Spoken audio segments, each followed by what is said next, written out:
It is a Confession Tuesday. Local life coach Rebecca Silence in studio. InspiredResultsCoach.com. Amazing phone call we just got. Absolutely. So excited for her. Well, we've been doing this segment for a few years now. And wow, I feel old now. But the fact is, you've been helping people. By helping one person here on the air, you're able to help so many others. And a lot of times the subject matter may not resonate directly to the listener, but what you have to say about it, people can find a way to have it work with them, if that makes sense. Absolutely. We're all connected. We all go through the same things, or at least know someone who's in a similar spot, and there's no pain that we can't relate to. So when people are brave enough to ask questions, it helps more people than they can even know. Your emails are so important. We love them. Email us. Keep them coming. And we always keep them confidential as well. So CNYKiss.com. And of course, you can hit up Rebecca at InspiredResultsCoach.com and like Rebecca Silence of Inspired Results on Facebook as well. All right, here is the email. Okay. Dear Rebecca, this is kind of segmented, so stay with me on this, okay? My take on this is she was with a narcissist for 3.5 years, inseparable. Kept her from her friends, worked in her business, just very intrusive in a passive-aggressive way. Didn't like her few friends, just dismissive and hurtful. After 3.5 years of being inseparable and consuming her with all of himself, after they just got a house, after 3 days earlier, he showed her new business locations for a potential second business. After he spoke of futuristic events with her, after he told her he couldn't live without her, he just up and left, never looked back. He told horrible things to people, like she cheated. She thought she threw him out. Basically, he played victim to everyone all over Facebook. Now he hated her friends and consumed her with only his. And in a time like this, when she has no one to turn to, I helped her the best I could. I felt horrible. She had no answers. I looked up narcissist, and it was him to a T. It's been a year, and he still hurts. How can I help her get over her being hurt, dumped, dismissed by a narcissist? Sorry, this is crazy how it's written, but there's so much more. Just way too much to type. Bottom line, she was completely blindsided, and now she's a bit depressed, or at least not herself at all. He's popular and lovable. She's afraid to go out for fear of running into him. Please help my friend heal. Okay, so what most of you may not know is I don't actually get the emails prior to the show. So this is the first time I'm hearing this one too. I'm reading between the lines a little bit, but the first piece of it is the woman being discussed in this email allows herself to be controlled. So that's nobody else's fault, right? So she's allowing herself to give her power away as an adult. And one of the things that I teach is that adults are powerful whether they want to believe that or not, right? As fully expressed, resourceful adults. We're not little kids that don't know what to do or need to be told what to do. But people emotionally get blocked from hurt places and times in their childhood. And when they hit it as an adult, sometimes age regress back to that place where they were emotionally stuck. So this woman, when she's feeling powerless, isn't.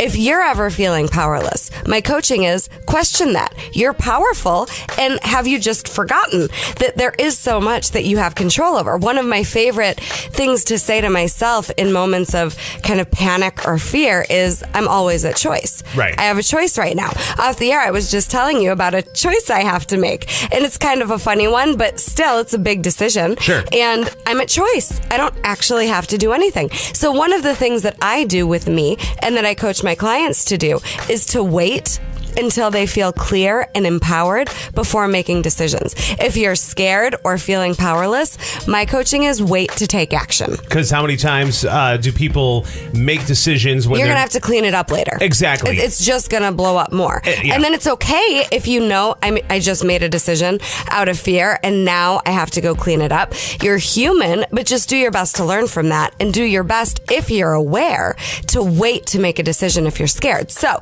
this email email sounds like somebody wanting to rescue a person they're perceiving to be a victim. So Cartman's drama triangle, there are 3 roles. There's victim, which is where, again, when you're in drama, it's not you, it's your thinking.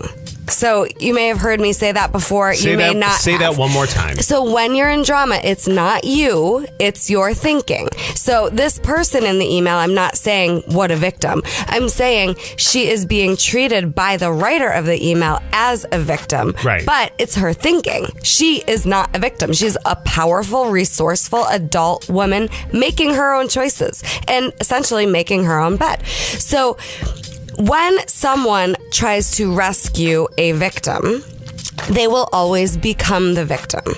The victim gets resentful of being treated like they're not capable and will kick the rescuer, and then the rescuer becomes the victim. So my coaching for the woman in the email is you are fully at choice. Get a therapist, get a mentor, get a coach, figure out what the pattern is of you setting it up to be told what to do and feeling powerless so that you can break free of that crap. It's ridiculous. You have all the choices in the world and anything you want ahead of you. You do not have to pick controlling people, and be really careful of that. You know, if I'm experiencing being controlled, there's a part of me that likes it that way. Right. That's just the truth. And so if I don't want that dynamic anymore, it is definitely possible to reinvent the relationship and get out of this weird controlling dynamic. The other piece of it is, well, by reinventing the relationship, it's not necessarily that same relationship with the same person. It's yes, I'm talking about, yes. You can reinvent that same relationship with that same person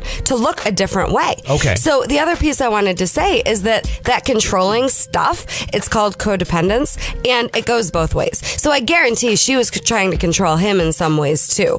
And they manipulate each other, and that's how they did intimacy. Not good, not bad, not right, not wrong. And yes, every relationship can be reinvented. And it might not look the same, like might not be married anymore. We might be friends now. But you can, if both people are willing to do the work and there's no active addiction or abuse, any relationship is repairable. I do couples intensives with people that want to stay together, with people that want to split up in a space of love. So I every week in my office help couples reinvent. So that's possible. But now for the listener that wrote the email, my coaching is just be really careful of where you're seeing other people as needing saving and wanting to come in to be the hero, because often that'll blow up. And I'm not sure if this listener is now in a relationship with this person or not. It looks like it could be that she went from this other person to you wanting to lick her wounds and have you take care of her while she goes through this process. But you're worth more than just being needed when someone's in crisis. And there are a lot of people that set it up to be needed when someone else is in crisis. Then the person outgrows the crisis, and then they outgrow you. Right. And now you're the victim left out in the cold. So there's nothing wrong with caring. I love that. I think it's beautiful. And there's just a way to care in a way that doesn't sacrifice yourself, so that then now you're disposable once the person got through their issue. Talk about that for a second, because so someone comes to you for help, and not, I don't want to say for help, but just, for support and help me get through this. How do you set yourself up to be not just the friend that's the go-to when you have a problem, to be more than just that? Yeah. So if energetically you're feeling like they need you or they won't be okay, you pretty much know you're setting it up to rescue a victim. They will be fine with or without you. So what I like to teach people is the difference between rescue and support. So support is, you don't need me, I just want to help because you asked me to. We had talked a couple of weeks ago about a homework assignment where I said, don't help anybody unless they ask. I really stand by that hot tip to preserve relationships long term. And then just really pay attention in your body. Are you wanting to save them because you're seeing them as desperate and needing saving? Or do you just want to help because you care? It seems like semantics, but energetically there's a big difference there. So support is when you're just committed to the goal and there's no dependency on, if you don't help me, you don't love me. That's where things get sticky. And sometimes I'll say to people, I love you so much, I'm saying no right now.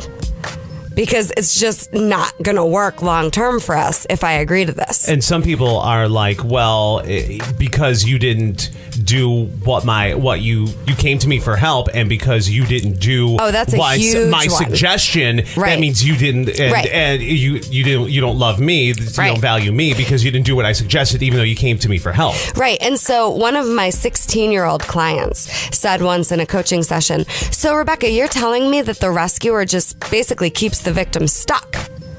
I was like, exactly. That's the best definition I've ever heard, because we need to repeat these lessons until we get it. And if I come in and save you from your lesson, now it has to get louder, and now you have to do it again. Right. And then just understand there's nothing any one person can do to make someone else get that lesson, whatever it is. So if they're not taking your advice, it's because they're not ready to get the lesson. Right. It's totally not personal, and it has nothing to do with whether or not they care about what you said. They just might not be ready to hear it yet.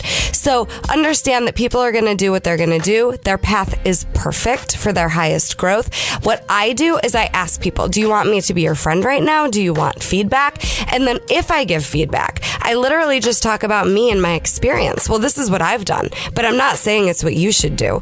And then my favorite thing to ask, if someone is in a breakdown wanting that rescue in that victim mindset, I just ask them, what do you think you should do? And then whatever you decide, know I'm going to love you and support you either way.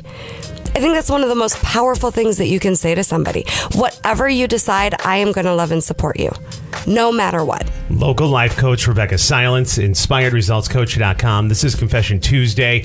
If you would like help from Rebecca here on the air, we do it confidentially every Tuesday at this time. Go to CNYKiss.com and submit your story confidentially, and we'll handle it here. And of course, you can go to InspiredResultsCoach.com. Yes, and it's possible to outgrow your patterns, and be careful of where you're setting it up to be rescued, and be careful where you're trying to rescue someone else and then you end up being disposable and left out in the cold. Absolutely fantastic. Thank you so much. Everyone have a great week. Thank you so much for this awesome email. Rebecca Silence, InspiredResultsCoach.com. Going to break, come back, Big Papa Ben in the morning on Kiss FM.